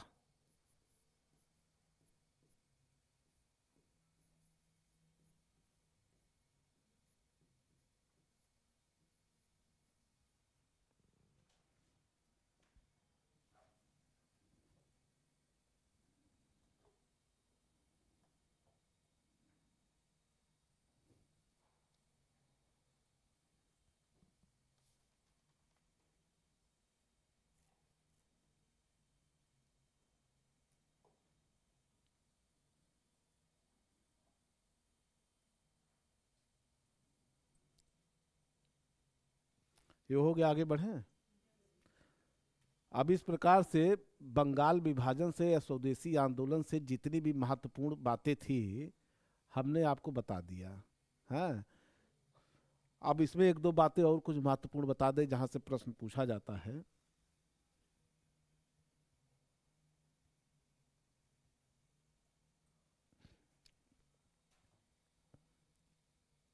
कुछ महत्वपूर्ण इंपॉर्टेंट बात है।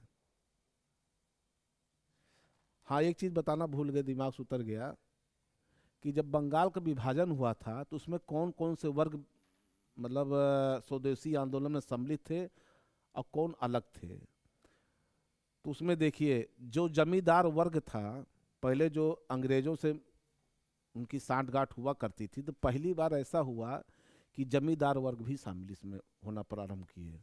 ये सब पूछे जाते हैं। दूसरा, महिला थी। ये सब जो है बंगाल विभाजन में बढ़ चढ़ करके हिस्सा लेती हैं। लेकिन अधिकांश मुस्लिम और किसान, बहुसंख्यक मुस्लिम वर्ग, ऐसा नहीं था कि मुस्लिम नहीं शामिल हुए थे, मुस्लिम भी शामिल हुए थे, लेकिन अधिकांश मुस्लिम बहुसंख्यक वर्ग और दूसरा जो है किसान वर्ग, इस आंदोलन से अपने आप को दूरी बनाए रखा। तो ये पूछा जाता है कि बंगाल विभाजन के समय कौन तटस्थ रहा। तो किसान दे देता है, इस तरीके से देता है। तो इस लोग दिमाग में बैठाए रहिएगा कि मुस्लिम बहुसंख्यक वर्ग और किसान इस आंदोलन से अपने आप को अलग किए रहे। बाकी जमींदार निम्न मध्यम वर्ग, मध्यम वर्ग, छात्र, छात्र तो आंदोलन है तो छात्र तो रहेगा ही, छात्र, ये सब, महिलाएं, महिलाएं चूंकि पहली बार आंदोलन में शामिल हुई थी तो इसलिए महिलाओं से पूछा जाता है महिलाओं के बारे में, तो ये लोग जो है आंदोलन में बढ़ चढ़ करके हिस्सा ली, तो ये प्रश्न पूछा जाता है, इसको बताना भूल गए हम, क्या आप लोगों को बता दें। अच्छा, दो बात और आपको बता दें हम कि बंगाल का जब विभाजन हुआ था तो उस समय बंगाल का लेफ्टिनेंट गवर्नर कौन था, ये भी प्रश्न पूछा जाता है, हायर लेवल में, छोटे लेवल पे तो नहीं पूछा जाता, लेकिन हम लोग आपको इसलिए चर्चा कर दे रहे हैं कि भाई अब यहाँ तो सब बच्चे हर लेवल का एग्जाम देते हैं, आईएसओ में बैठेंगे तो फोर्थ ग्रेडों में बैठेंगे, जहाँ लग जाए नौकरी, तो इसलिए एंड्रू फ्रेजर थे, लेफ्टिनेंट गवर्नर थे। तो अक्सर गवर्नर गवर्नर वाइसराय लोग याद करते हैं, तो कभी कभी क्या होता है वाइसराय ना पूछ करके लेफ्टिनेंट गवर्नर पूछ लेता है, तो एंड्रू फ्रेजर थे, लेफ्टिनेंट गवर्नर थे, इसको दिमाग में आप लोग मतलब रखे रहिएगा। और दूसरा जो है, गांधी जी का एक कथन था, गांधी जी ने कहा था कि बंगाल का जो विभाजन है वो मतलब बंगाल के विभाजन के बाद ही वास्तविक रूप से जो है भारत में जन जागरण का भाव पैदा हुआ, ये गांधी जी का मतलब स्टेटमेंट था। 1915 में जब गांधी जी आए तो उस समय जब पूरा इतिहास भारत का देखे तो कहे कि भाई आदमी देता है ना कोई स्टेटमेंट, तो गांधी जी ने अपना स्टेटमेंट दिया था कि वास्तविक जागरण जो है भारत का जो हुआ था वो बंगाल विभाजन से ही प्रारंभ हो गया था, ब्रिटिश शासन के खिलाफ। इसने बहुत बड़ा एक अवेयरनेस का काम किया था। अब एक बहुत महत्वपूर्ण चीज आपको बता रहे, जहां से प्रश्न अक्सर पूछे जाते हैं, इसमें से बीच बीच में प्रश्न पूछे जाएंगे, ये आप लोग का एक दिमाग खुल गया, कंसेप्ट क्लियर हो गया। अब हिट क्वेश्चन बताते हैं, कलकत्ता अधिवेशन, अभी इसका पीछा हम नहीं छोड़ेंगे। कलकत्ता अधिवेशन, बहुत प्रश्न पूछा जाता है यहां से।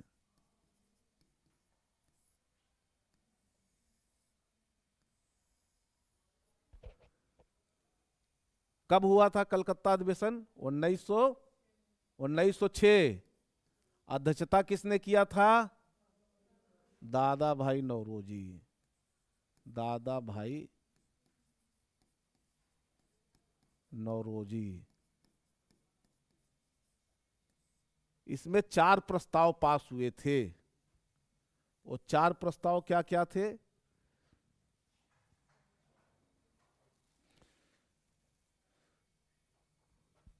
स्वदेशी, बहिष्कार,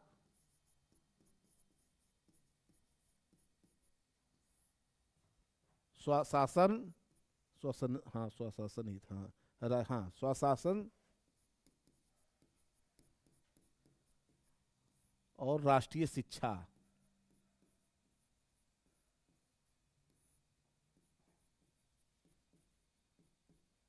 ये 4 महत्वपूर्ण प्रस्ताव पास हुए थे।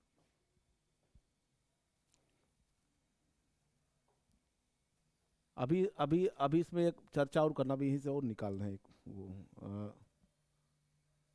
हाँ ठीक।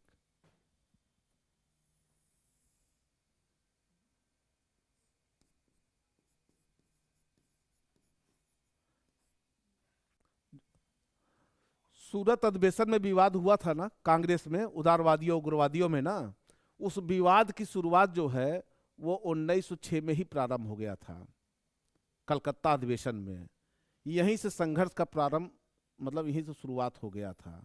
सूरत अधिवेशन तो उसकी चरम परिणति है, यहां से ही शुरुआत हो जाता है उदारवादियों में और उग्रवादियों में संघर्ष। उग्रवादी, यहीं से विवाद प्रारंभ हो जाता है, और प्रारंभ इतना हो जाता है कि मामला बहुत बिगड़ जाता है। फिर उसके बाद होता है कि उग्रवादी कहते भाई हमारा नेता अब कांग्रेस की अध्यक्षता करेगा, उदारवादी कहते हमारा नेता अध्यक्षता करेगा, मार रस्म कसी शुरू हो जाता है। तभी हुआ कि न वो अपने बात से पीछे हटने के लिए तैयार हैं, न ये अपने बात से पीछे हटने के लिए तैयार हैं। तो ये हुआ कि अब क्या किया जाए, मामले को शांत कैसे किया जाए। तो ये हुआ कि ऐसा करिए, दादा भाई नौरोजी को अध्यक्ष बना दीजिए, मामला शांत हो जाएगा। बाद में नौरोजी को ही अध्यक्ष बनाया जाता है, इनको अध्यक्ष बना करके ही जो है मामले को शांत कराया जाता है। नौरोजी को ही अध्यक्ष बना करके मामले को शांत कराया जाता है।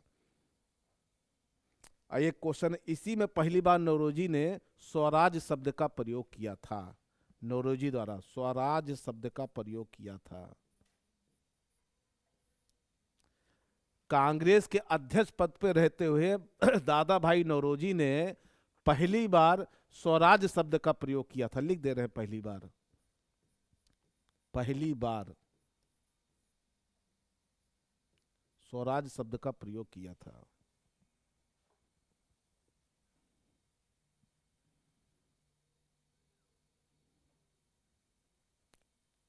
तो जितनी महत्वपूर्ण चीजें थी हमने आपको बता दिया बंगाल विभाजन से संबंधित बातें।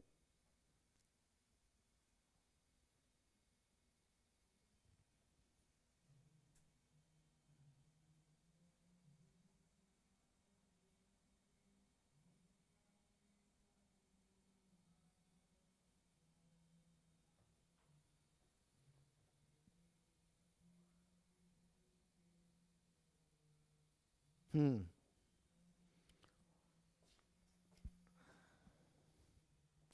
अब आइए सूरत विभाजन पे हम लोग चलते हैं।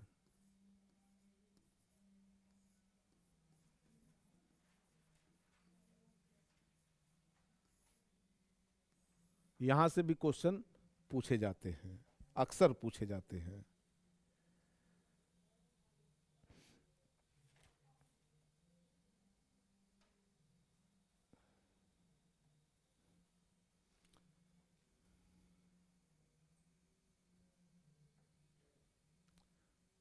सूरत विभाजन कब हुआ था?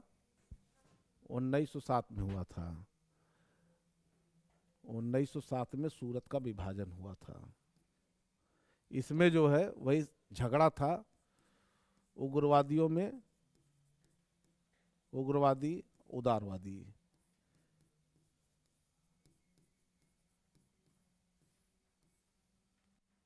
अब उग्रवादी जो है मानने के लिए तैयार नहीं थे। कहे भाई देखिए ऐसा है कि अध्यक्ष जो है हमारा वो हमारी विचारधारा का व्यक्ति अध्यक्ष बनेगा। उदारवादी कहे कि नहीं नहीं, हमारी विचारधारा का कोई व्यक्ति अध्यक्ष बनेगा। दोनों में संघर्ष प्रारंभ होता है। बाद में उग्रवादियों की बात जो है, मतलब इनकी बात जो है, उदारवादी जीत जाते हैं, उग्रवादियों की बात नहीं मानी जाती है। लेकिन उग्रवादियों का अध्यक्ष तो नहीं बनाया जाता है, लेकिन इनकी कुछ बातें मान ली जाती हैं। जैसे एकदम से तो हार स्वीकार करेंगे नहीं, ठीक है भाई हमारा आदमी अध्यक्ष नहीं बनेगा, लेकिन हमारी इतनी इतनी बातें जो है आपको फॉलो करनी पड़ेगी। तो वही बातें फॉलो करनी पड़ेगी। क्या बातें? जो भी हम आपको बताए थे, 4 बातें बताए थे भी आपको ना। स्वदेशी बहिष्कार, हाँ, राष्ट्रीय शिक्षा, और बताइए, स्वशासन।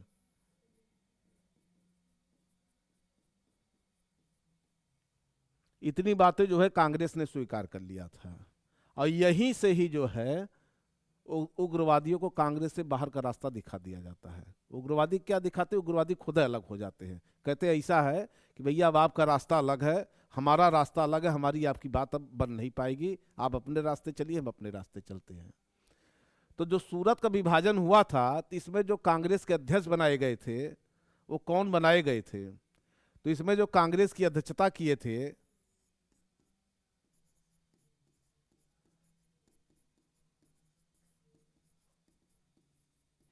अध्यक्षता किए थे, कौन किए थे? रास बिहारी, हाँ, रास बिहारी बोस ना, घोष, रास बिहारी घोष। रास बिहारी घोष जो है इसके कांग्रेस की अध्यक्षता किए थे। और यही से जो है उग्रवादी जो है कांग्रेस से अलग हो जाते हैं। यही उग्रवादी जो अलग होते हैं, फिर 1916 में जाकर के कांग्रेस में फिर इनका जो है मिलन होता है।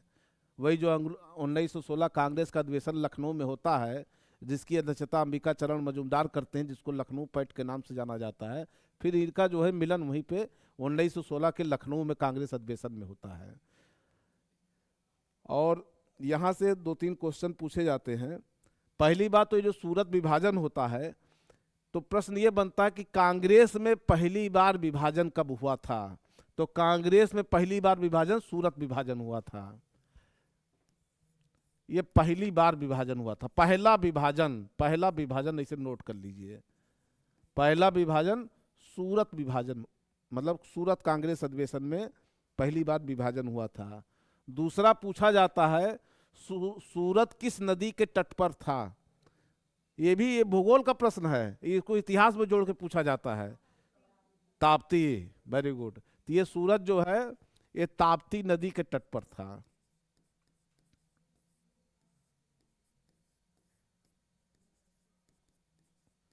कुछ और बताओ ताप्ती नदी कहानी, ताप्ती नदी के बारे में कुछ बताओ, अगर चर्चा हो गई तो जाने। भूगोल से संबंधित, इतिहास संबंधी चीजें। ताप्ती और एक गोदावरी नदी, क्या खासियत है इनमें? आप बताइए, आप जानते होंगे। हाँ हाँ, सॉरी, नर्मदा ताप्ती। नहीं, ये तो मतलब वो तो ठीक है, तो उद्गम हो गया। जो इनकी खास विशेषता है।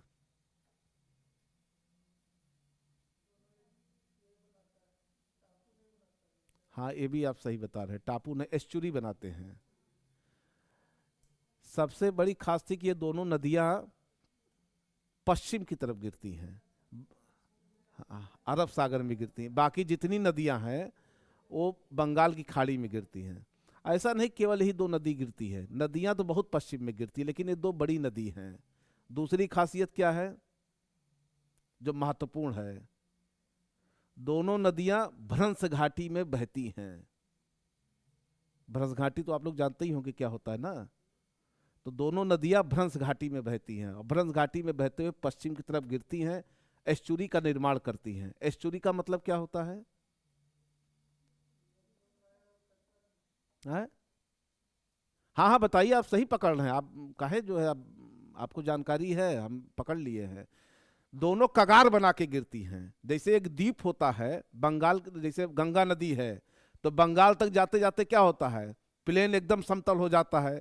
जब प्लेन समतल हो जाता है तो नदियां कई भाग में डिवाइड हो जाती हैं, इनकी कई शाखाएं निकल जाती है। जैसे यही गंगा नदी है जो पटना में बहती है।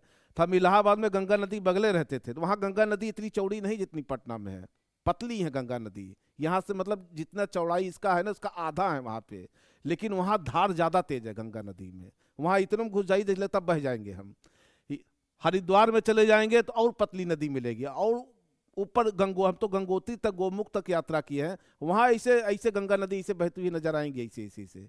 लेकिन करंट उनमें इतना ज्यादा होता है कि जरा सा अगर इतना भी घुस गए तो बिना बहे आपको मुक्ति नहीं मिलनी है, मतलब इतना ज्यादा उसमें बहाव होता है।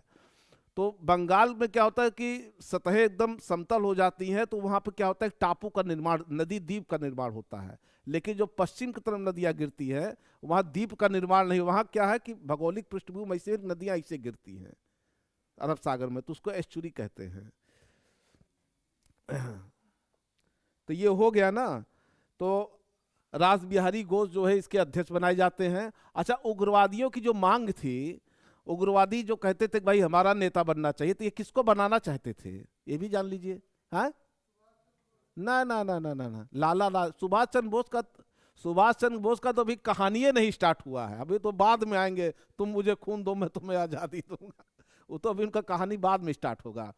ये जो है उग्रवादी जो है, ये जो है ये भी जान लीजिए लाला लाजपत राय को अध्यक्ष बनाना चाहते हैं।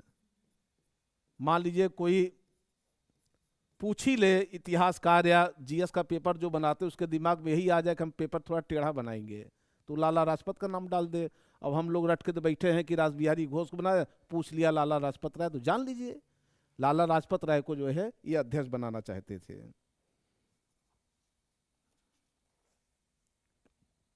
कुछ और भी महत्वपूर्ण बात है, हाँ एक महत्वपूर्ण बात और जान लीजिए, दो तीन बात और है, इसको हम बताना भी भूल जाते हैं। देखिए, जब स्वदेशी आंदोलन हुआ था तो उदारवादी ये चाहते थे कि स्वदेशी आंदोलन का प्रसार केवल बंगाल तक ही रहे, इसके आगे न जाए। तो इसमें उग्रवादियों का ये था कि नहीं, इस प्रसार को जो है हम भारत के मतलब बंगाल प्रेसिडेंसी से आगे भी ले जाना चाहते हैं। तो इसमें कौन कौन लोग थे? यही लाला लाजपत राय थे, बाल गंगाधर तिलक थे, और कौन थे? अरविंद घोष वगैरह थे। ये इस आंदोलन को भारत के मतलब भारत के बाहर क्या मतलब बंगाल के बाहर ले जाना चाहते थे। तो ये तो उसमें इसमें कौन कौन लेके गए, किन किन प्रांत में लेके गए पूछा जाता है। जैसे पंजाब और उत्तर प्रदेश में जो इस आंदोलन को लेके गए थे, उसमें लाला लाजपत राय की भूमिका थी। दिल्ली में सैयद हैदर रजा की भूमिका थी, और जो है मद्रास में चिदम्बरम पिल्ले थे। तो ये मद्रास तक लेके गए थे। तो ये बस इतना जो है महत्वपूर्ण बात हो गया। और राष्ट्रीय गीत क्या था स्वदेशी आंदोलन का? ये तो हम बताना ही भूल गए, पूछा जाता है। राष्ट्रीय गीत वंदे मातरम था। राष्ट्रीय गीत वंदे मातरम था। किस गीत की रचना हुई थी? अमार सुनार बंगला की रक्षा हुई थी, जो 1971 में बांग्लादेश का राष्ट्रीय गीत बनता है। अच्छा, एक प्रश्न और बहुत इंपॉर्टेंट है, इसको बताना भूल गए। देखिए, ब्रिटिश माल का जो बहिष्कार हुआ था, जो बहिष्कार की बात हो रही थी, ये सुझाव कांग्रेस को किसने दिया था? जैसे बैठते होंगे ना, तो कुछ में कोई एक कहा होगा नेता कि ऐसा करो, ब्रिटिश माल का बहिष्कार करो, ये पूछा जाता है। इसको कृष्ण कुमार मित्र ने ये सुझाव दिया था कांग्रेस को कि आप ब्रिटिश माल का बहिष्कार करिए।